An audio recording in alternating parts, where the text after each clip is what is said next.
May the Lord give you his peace. We're going to begin our second class now talking about the life of St. Francis and Franciscan history. But before we do, we need to look to the sources that we're drawing from. And I want to introduce some of those sources to you. The first source we'll be using is called the Omnibus of Sources. It's this big, red, thick book, or the red brick as sometimes it's been called. Now, this was put together very quickly in the very early days after the council to try to give us all of the early sources in the life of St. Francis in the first 100 years. And so it's filled with fantastic, incredible material. It begins with the writings of St. Francis, which includes his letters, his prayers, his admonitions, has each and every one of the rules, except for the first rule, which in 1209, when Francis wrote that, it's been lost. But the rest of it, it's all here. His rule for hermits, and then it moves on to his prayers, the praise of the virtues and so forth, and then we move into the various volumes of the early biographies of St. Francis. And so we have Thomas of Celano's first and second book about St. Francis, Bonaventure's first and second book about St. Francis, and other various sources. It's a great, great source book to have, and it's a one complete volume, so it's nice. And the back of this old one, the old red brick one here, we have a compendium which actually compares one life to the other. And so you can actually compare the stories from like Celano to the Legend of Three Companions to the Mirror of Perfection. But a fantastic book to have and to keep on your resource shelf. Now, in most recent years, this was updated. There was various writings that were there that were not included, and so they wanted to include them. So thanks be to God, New City Press put together a 3-volume work from that one volume. So it shows you how much work they have done. And so you'll see this advertised in New City Press. And so you have volumes 1, 2, and 3. We have here the early documents, the second one, and then the third. The first is called The Saint. Okay, the second one, The Founder, and the third, The Prophet. And so these 3 volumes are also incredibly important for Franciscan studies. I particularly like the old brick one, although this translation is better, the footnotes in here are better. I just like having the one book. Maybe it's my Franciscan simplicity. I don't know, but I do prefer the one book. However, this is fantastic, and I thank God for the gift that the many authors who put this together, the hard work that they did. It's absolutely incredible and very important for our Franciscan study. So I don't want to downplay the importance of having these new 3 volumes. They're very important, very good, very useful, and it should be on your reference. There's also, that comes with it, an index book, which you can get as the 4th volume to it, and this will give you the whereabouts of all various words, phrases, and peoples that are found in these 3 volumes. Okay, so you want to make sure you have the index as well, especially if you're serious about doing Franciscan research and study and really want to see how Francis lived and what he thought, how he felt about things, and his statements on stuff. So another great resource. Now there's other books as well that I would highly recommend. One is by Omar Engelbert. It's called Francis of Assisi. Fantastic book. I believe it's being published now through Ignatius Press. Really worthy to have that book, very important. Another great book we have, if you just want to look at the writings of Francis and Clare, this was put together some time ago. It's called Francis and Clare, The Complete Works. And so in this volume, you have all of their writings, the 2 of them, the rules, and so forth. Now, everything on Francis that's in this book can be found in the 4 volumes, as well as in the one red brick. So, but if you just want the writings or meditate upon the writings, it's another great source to have. Most recently, Father Regis Armstrong put together a book on the life and writings of Clare, the early documents. It's part of that series from New City Press. It's all about St. Clare. So if you want to do just studies on Clare, great one to have. Now I want to introduce you to one other book that I think is really important if we're going to do Franciscan studies. And that's this one here called Francis of Assisi by Arnaldo Fortini, translated by Helen Moak. You can find this online. It's out of print, but it's a fantastic, fantastic study of the life and times of St. Francis. Arnaldo Fortini is the former mayor of Assisi, who did fantastic work in researching the most important man of their city, Francis of Assisi. And so I find it to be one of the greatest resources in learning about not only Francis himself, but his time, the culture, and so forth. And we're going to go through our class. We'll bring up a lot of information I discovered in this beautiful book. It's quite expensive if you buy it online, but it's fantastic. And I would highly recommend having Francis of Assisi by Arnaldo Fortini. Okay, great resource. So we're going to look at the first source that we have in studying the life of Francis. It's called the Sacram Commercium. Sacram Commercium. Its full title is the Sacram Commercium Sancti Francisi cum Domina Portate. That's a mouthful in Latin, and I probably pronounced it wrong. So you Latin scholars, feel free to send me an email and tell me how to actually pronounce it. You might have to put it on audio. But let's just translate that. So this is the translation of it. Reads, The Sacred Romance of St. Francis with Lady Poverty. The Sacred Romance of St. Francis with Lady Poverty. And so this is a very, very early biography. It was written in July of 1227, 1 year after the death of Francis. Actually, less than a year after Francis. He died in October of 1226. This was written in July of 1227, so there's months in between. So it was written in a very short period after Francis.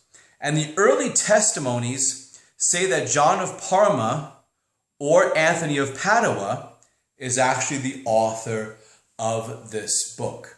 And it's beautiful. Its author is unknown. Could probably be Thomas of Celano, but there are other testimonies say that it was John of Parma or Anthony of Padua. The writing style is very similar to that of Thomas of Celano, Blessed Thomas of Celano, who wrote the first two biographies of Francis. So it's very similar to his writing. So it could be Thomas, and more than likely it is Thomas. But there's a couple of other possibilities. So it's unauthored, put it that way. Okay?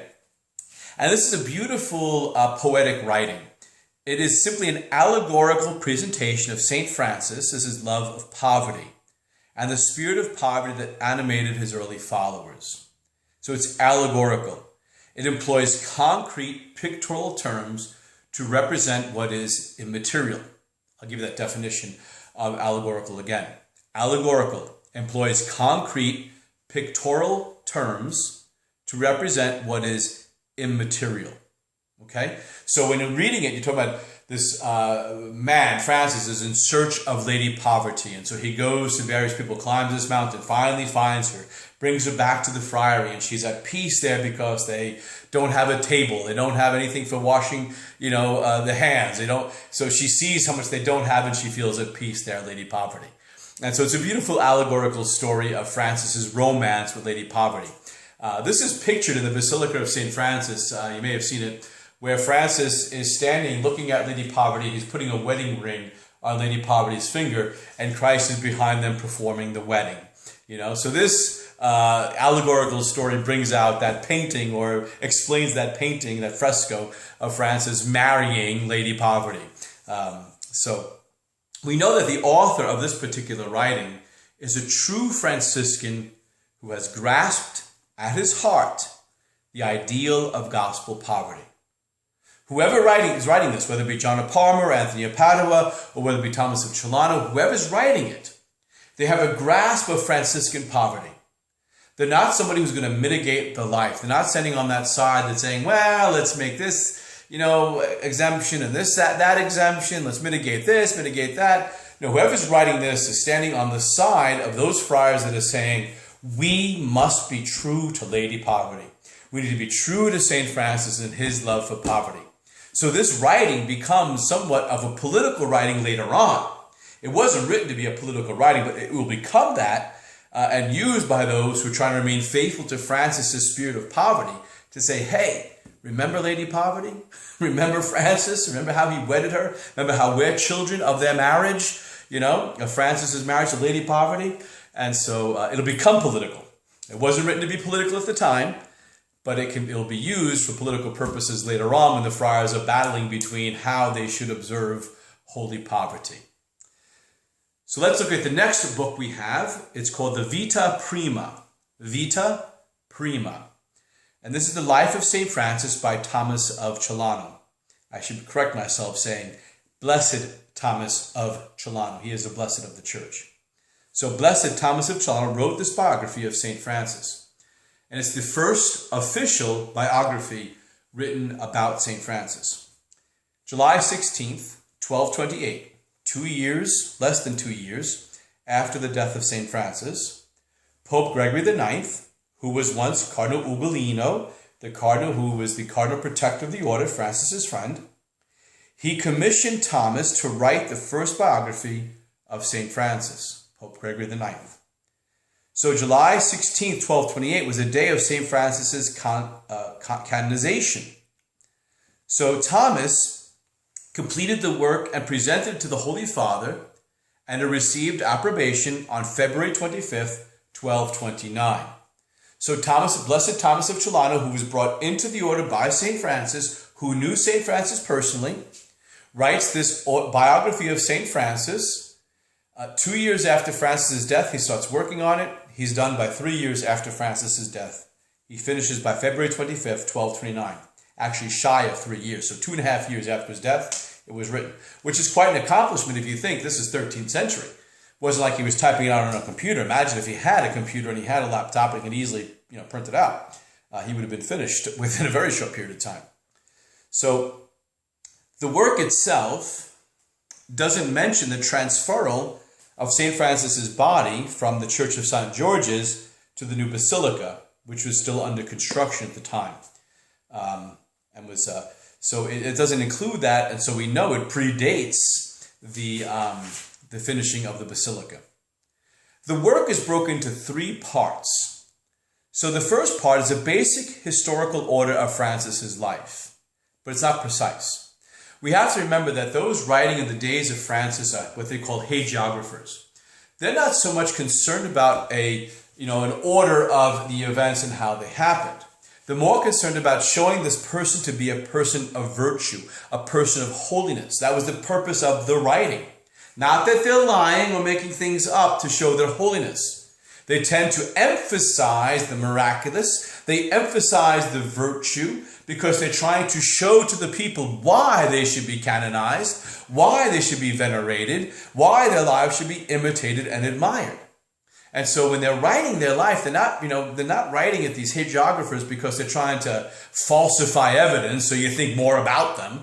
They're trying to present the holiness of that person by emphasizing those aspects of their life. And so they're not concerned about, okay, on July 15th, 1209, he did this. On February 15th, 1235, he did this. And there's some chronological order. That's not their concern. We're very concerned with that. They're not.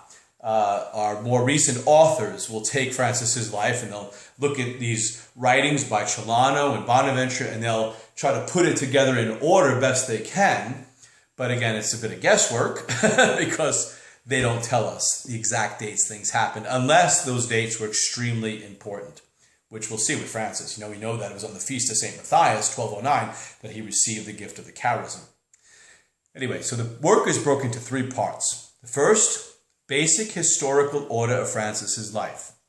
So we see his early youth, conversion, the founding of the order, his holy life and teaching, and then it concludes with Greccio Christmas 1223.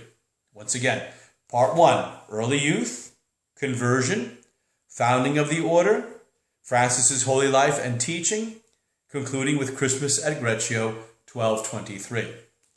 Part 2 is the account of the last 2 years of Francis's life.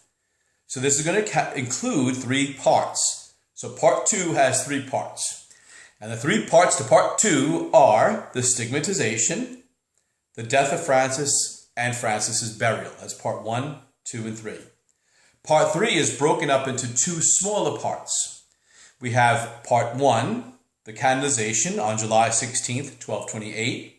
And the second part of part 3 is the miracles that were accepted and read at the canonization ceremony. So when you're reading part 2 of part 3, what you're reading is all the stories of the miracles that happened after the death of Francis that were read at Francis's canonization, which is pretty cool if you think about it. We talk about canonizations today, we watch them, we just saw the beatification of Blessed Thomas Casey, and there's readings of the holiness of the life of the saint and so forth. Well, they would read back then the miracles of the person, and so certain ones were selected. So these are the ones that were selected for the canonization, which is pretty awesome. Okay? So Thomas, Blessed Thomas of Celano, is using various sources to write this life. First, he's using his personal experience. Francis accepted Thomas into the order in 1215. So he's writing in 1228, so he's been around for a good 13 years. He's known Francis quite well, was invested by St. Francis, made his vows into St. Francis's hands. So Blessed Thomas has personal experience of Francis. He's also using reliable witnesses, friars and others who were still alive. So he's talking to Brother Leo, Brother Rufino, Brother Angelo. He's talking to Brother Elias. He talks to Cardinal Ugolino, who is Pope Gregory IX. So if he's writing, he's actually going to talk to the Pope to say, hey, you knew him. Give me some info about what you knew about St. Francis. And then he's also talking to St. Clare. Because remember, St. Clare is still alive. And Thomas will go and speak to St. Clare about Francis. And so he's able to incorporate from Clare herself that witness of what she saw herself. Okay? Now, Blessed Thomas will quote and allude to St. Francis's writings. He'll quote or allude to the Rule of 1221, the Rule of 1223, the Testament, the Canticle of Creatures. And interestingly enough, he includes Brother Elias's announcement of St. Francis's death. Now, if you haven't read that, certainly take some time, go to Celano, flip to the back of the first book of Celano, Vita Prima, and read what Elias wrote when Francis died. His announcements to the order. It's absolutely beautiful. Poor Elias doesn't know whether to celebrate because Francis is in heaven or to cry because Francis was taken from him. You see his love for Francis at the same time, this turmoil inside of himself that every friar, I'm sure, was feeling at that time. So if you get the opportunity to read it, do read it. Okay? And then finally, we have in that the Bull of Canonization.